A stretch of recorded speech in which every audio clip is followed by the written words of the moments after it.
وہی سایہ ہوتا ہے، وہی سایہ ہوتا ہے، وہی سایہ ہوتا ہے، اسی کو سائبان کہیے، جی. اسی کو بادل کہیے. جدید شاعر تھے، جدید شاعری کو بہت پسند کرتے تھے. میں 2 شعر ان کے سنانا چاہوں گا کہ میری شاعری کو کھلا چھوڑ دے، میری شاعری کو کھلا چھوڑ، میری شاعری کو کھلا چھوڑ دے، میرا ہاتھ میرے خدا چھوڑ دے، میری شاعری کو کھلا چھوڑ دے، میرا ہاتھ میرے خدا چھوڑ دے، مجھے اور حاکم سے کیا چاہیے، میری دھوپ کا راستہ چھوڑ دے. آہا سبحان اللہ. ابد کو نہ فیتے میں زنجیر کر، ابد کو نہ فیتے میں زنجیر کر، مجھے کیسٹوں میں نہ گا چھوڑ دے. واہ. بہت جدیدیت سے شعر ہاں. کہتے تھے. اب دیکھیں نا کیسٹ کا لفظ لانا، وہ لے آئے. مجھے بھی وہ یہی کہتے تھے کہ آپ میرے لیے لفظ استعمال کرتے تھے، ارے بھائی تم اپنی فکر میں بنیاد پرست ہو، ہٹتے نہیں ہو شعری زبان، وہ بھائی ہٹو توڑو. میرا بھی یہ مشاہدہ ہے، جی اس پہ کچھ عرض کروں گا. جی. ماجد صاحب کے انتقال کے بعد آپ جان کاشمیری صاحب کے پاس پہنچے. لیکن اس میں چند سال کا وقفہ ہے. اتفاق سے کسی گھریلو تعلق سے جی جان کاشمیری صاحب سے مجھے بھی تعارف کا اعزاز رہا. کیا کہنا ہے. ابھی تشریف لائے تھے، کوئی 2 برس پہلے ملاقات ہوئی جی اور صحت ٹھیک. ہاں، تخلیقی طور پہ بھی توانا ہے ابھی فعال. لیکن ایک بات میں نے محسوس کی جی کہ جان کاشمیری صاحب کے، آپ کو پتا اس گجرانوالہ میں ارشد میر اور جان کاشمیری جی کی دھوم تھی. ہاں جی. ان کی شاعری میری نظر سے گزری، لیکن جو ان کا رنگ کلام ہے جی اس کا آپ کے رنگ کلام سے کوئی تعلق نہیں. ایسا ہی ہے، کوئی اثر نہیں میں نے لیا.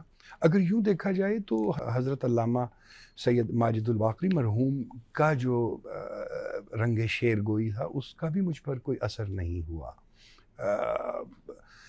ہونا بھی نہیں چاہیے، ہونا بھی نہیں چاہیے. آپ اگر کسی کے رنگ، کسی کے انداز کو اپنانے کی چاہے شعوری چاہے لاشعوری طور پر اس میں چلے جاتے ہیں تو آپ خود کہیں نہیں رہتے. تو جان کاشمیری صاحب سے میں نے عروض کے کچھ اسباق لیے جو رہ گئے تھے ان کے انتقال کے باعث، ماجد الباقری صاحب کے انتقال کے باعث، اور پھر زبان و بیان کے بارے میں، لفظ کی بندش کے بارے میں کچھ بہت سیکھا میں نے ان سے. لیکن دیکھیے شاعری تو اپنی اپنی ہوتی ہے، وہ تو شاعری تو اپنی اپنی. چیز دیگر است. جی 1993 سے 2018 تک جی آپ نے عسکری خدمات انجام دیں، جی محافظان وطن میں جی کی صفوں میں شامل رہے. یس. عام تاثر یہ ہے کہ نوجوان جب کیڈٹ بن کے کاکول پہنچتے ہیں جی تو کتاب سے ایک مناسب فاصلہ اختیار کرنا ہے. جی آپ نے قلم اور بندوق میں ربط کیسے قائم رکھا؟ جسم و جان کی کڑی آزمائشوں میں بھی میں نے اپنے اندر کے شاعر کو زندہ رکھا. واہ. سیاچن گلیشیئر پہ پوسٹنگ ہو یا لائن آف کنٹرول پہ ہو، میں جنوبی وزیرستان میں ہوں یا بلوچستان میں، کارگل میں بھی میں کارگل کی جنگ لڑی میں نے ساری کی ساری. لیکن میں نے اپنے کاوش سے اپنے اندر ایک تو مطالعے کا شوق رکھا. بہت حیران ہوں گے سننے والے کہ پاکستان ملٹری اکیڈمی میں تربیت کے دوران میں، جہاں کہ آپ کے پاس وقت بھی نہیں ہوتا اور توانائی بھی نہیں ہوتی، اتنا تھکا دینے والا ایک سلسلہ ہوتا ہے، وہاں بھی میں مطالعہ کرتا تھا. وہاں کی لائبریری بہت اعلیٰ تھی اور کیپٹن جان سمتھ اینڈ پوکوہینٹرس ایک کتاب جو ریڈ انڈینز کے کسی قبیلے پر جو برٹش کالونائزرز تھے ان کی وہ وہاں پی ایم اے کے اندر میں نے پڑھی. اسی طریقے سے اور بہت سی کتابیں. اس عمر میں جو ہم پڑھتے ہیں وہ ایسا نقش ہوتا ہے. جی جی. وہ کہتے ہیں کہ نقش ہوتے ہوئے تو وہ موم ہوتی ہے اور محفوظ ہوتے ہوئے ماربل بن جاتی ہے. تو اس طریقے سے میں نے جہاں جہاں بھی میں توپ خانے کا آفیسر رہا پاک فوج میں، اور میں نے بہت سارے محاذوں پر باقاعدہ آپریشنز میں اور سرحد پر جو گولہ باری ایکسچینج آف فائر ہوتا ہے اس میں شامل و شریک رہا. اس کے علاوہ جب کینٹونمنٹس میں بھی پوسٹنگ ہوتی ہے تو بھی جو عسکری سروس ہے یہ بڑی مشکل گردانی جاتی ہے درست طور پر. البتہ شاید میرے بس میں نہیں تھا خود کو کتاب سے دور کرنا، علم سے دور کرنا، کیونکہ میرے اندر پودا بہت جڑ پکڑ چکا تھا. پاکستان آرمی میں نے جوائن کی 93 میں FSC کے بعد. لکھنے پڑھنے کا میرا سلسلہ شروع ہو گیا تھا 7ویں سے. تو 5-6 سال سب سے پہلے جن لوگوں کو میں نے پڑھا 9ویں 10ویں جماعت میں وہ 2 لوگ تھے، ساحر لدھیانوی اور امرتا پریتم. امرتا پریتم کی شاعری بھی اور افسانے بھی، ایون ناول بھی. ایک تھی انیتا، رنگ کا پتا، درد کے فاصلے. کچھ رشتہ گجرانوالا کا بھی تو تھا. جی، گجرانوالا کی اپنی امرتا پریتم. امرتا وہاں سے ہاں تھیں. جی. تو ساحر کی کتاب تلخیاں وغیرہ میں نے پڑھی اور اسی کو میں نے اپنی ملٹری سروس کے دوران میں چلایا. بلکہ میں ملٹری سروس کو ایک کریڈٹ دوں گا کہ مشاہدات کی بوقلمونی اور سفر all over Pakistan and even abroad, وہ پاکستان آرمی اور کے بذات خود جی لائن آف فائر میں جی ہونا جی ایک ایسا انسانی تجربہ ہے یس جو انسانوں کو فنا اور بقا سے جی جوڑ خاص دیتے. طور پہ دیکھیے جب میں سیاچن میں تھا تو جو برف کا ایک کانسیپٹ ہے وہ بڑا رومانٹسائزڈ ہے. بادلوں میں بیٹھ کے دھننے لگا روئی، کوئی اس طرح کی ادب میں پایا جاتا تھا برف کے بارے میں، برف باری. اور وہاں جہاں ہے ہی تنہائی، ہاں برف کی تنہائی، برف کی طرح. تو میں نے سردی برف کی کا بڑا شفاف روپ بھی دیکھا ہے. کلنگ. ہاں جی ہے. تو وہاں مجھے یہ خیال آتا تھا کہ ایک تو دیکھیے کہ وہاں انسان کا فطرت سے تصادم ہے سیاچن گلیشیئر پہ. جی. دوسرا انسان کا انسان سے تصادم ہے. اور تیسرا ان دونوں تصادموں اور کے دونوں انسان ہیں اور دونوں زندہ ہیں. دونوں زندہ ہیں اور موسم دونوں کا مشترکہ دشمن ہے. مشترکہ دشمن ہے لیکن کانفلکٹ. جی. تو بہت سارے فلسفیانہ خیالات آئے اور ان دونوں تصادموں کے پیچھے پس منظر میں کہیں وقت ہے جو برف کا استعارہ ہے، جو بے نیازی سے گرتی رہتی ہے.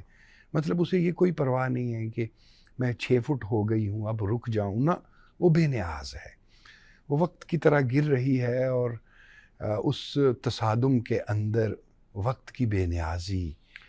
ایک شعر کسی کا یاد آ رہا ہے کلاسکس میں، شاعر مجھے معلوم نہیں معذرت، کہ دریا کو اپنی موج کی طغیانیوں سے کام، کشتی کسی کی پار ہو یا در میں آ رہے. تو فطرت کو میں نے دیکھا کہ وہ شفاق بھی ہے، وہ بے نیاز بھی ہے، اور پھر وہ ہیلنگ ہینڈ بھی ہے، سب کچھ ہی ہے. آپ نے FSC کالج جی لاہور سے یس تعلیم بھی پائی، جی. پھر آگے چل کے اردو میں، ماسٹر پھر ابلاغیات میں، ہاں جی پھر فارسی اور عربی جی میں تحصیل. اچھا یہ جو فارسی اور عربی کے معاملات تھے جی یہ تو مولوی محمد شفیع، ہاں جی عبدالعزیز میمن صاحب جی اور عبدالمجید سالک صاحب کی ہاں. نسل کے ساتھ چلے گئے تھے ہمارے ہاں سے. جی آپ نے اپنے شعری ذوق کے لیے لسانیات کا رخ کیا یا لسانیات کے حسن نے مسحور کیا؟ یہ دوسری آپ کو بات مسحور؟ درست ہے.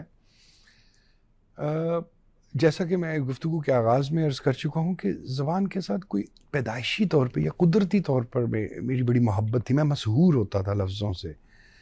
آگے چل کر جب میں نے مختلف اساتذہ کی شاعری پڑھی بشمول کلام غالب، تو مجھے احساس ہوا کہ ہماری اردو میں یہ 2 زبانیں اتنی بڑی معاون ہیں. اگر آپ نے لسانی ترکیب بنانی ہے، ابھی تھوڑی دیر پہلے سیاچن کی بات ہو رہی تھی تو وہاں بہت ساری اس نظم میں بہت ساری نئی اردو تراکیب ہیں. لمس برودت واہ واہ واہ، ہوا، یا اب کسی کو برودت کا معلوم نہیں ہوگا جی تو وہ کدھر جائے گا. تو مجھے یہ لگا کہ اگر کسی نے کوئی کریٹو لکھنا ہے تو اردو میں، تو اسے ان دو زبانوں کا بہت زیادہ نہیں تو کچھ علم ہونا ضروری ہے. ایک فارسی کے بارے میں ایک اور بات ہے. میری بڑی بہن اسکول میں پڑھتی تھی، مڈ 80s میں کی بات ہے، تو چھٹی جماعت سے فارسی شروع ہوتی تھی. وہ پڑھتی تھی تو مجھے وہ بہت پیارا لگتا تھا جب وہ اونچی آواز میں اپنا آموختہ دہراتی تھی. اب شومی قسمت کہ جب میں چھٹی میں پہنچا تو فارسی کی جگہ عربی آ گئی. یہ ٹرانزیشن جو تھی اس کی کچھ اب بعد میں پتہ چلا کہ کچھ انٹرنیشنل وجوہات تھیں. اب میں پڑھنا چاہتا ہوں لیکن اسکول میں فارسی نہیں ہے. تو میں نے دل میں گرہ باندھ لی کہ میں کبھی نہ کبھی فارسی سیکھوں گا اور پڑھوں گا. کیا شیریں زبان ہے. ارے کیا کہیں، کیا شیریں زبان ہے. اور اس کا جو تلفظ ہے جی وہ بذات خود گیت کے وہ بولتے ہیں تو یوں لگتا ہے جیسے باد صبا پتوں میں سے سرسراتے ہوئی جا رہی ہے اور خوبصورت، جیسے کہہ دی کسی نے پیار کی بات. یس بھائی شہزاد نگر، جی چونکہ بات جو ہے وہ ابھی تو آغاز سخن ہے. ہاں جی آپ کی کام کے پہلو، ذات کے پہلو جی ایک نشست میں کہاں سے ملتے ہیں. ایک نشست آپ سے اور واجب ہے. جی ضرور. اس وقت پاکستان ٹیلی ویژن کے بہاف پہ صدرنگ کی یہ محنتی ٹیم جی اور یہ نیاز مند جی آپ کے بے حد شکر گزار ہیں. آپ کا اس نشست کو یہاں پہ ختم کرتے ہیں. آئندہ ہفتے بات کو یہیں سے جی ضرور شروع کریں گے. ٹھیک. تو ناظرین، پاکستان ٹیلی ویژن کے پروگرام صدرنگ میں یہ ہماری پہلی نشست تھی محترم شہزاد نیر سے، جو ہمارے ملک کے ممتاز شاعر، فکشن رائٹر، نقاد، محقق، ماہر لسانیات، ماہر عسکریات بھی کہیے ہیں. ان کے ساتھ یہ گفتگو کا سلسلہ آئندہ ہفتے جاری رہے گا. تب تک کے لیے وجاہت مسعود کو اجازت دیجیے. خدا حافظ.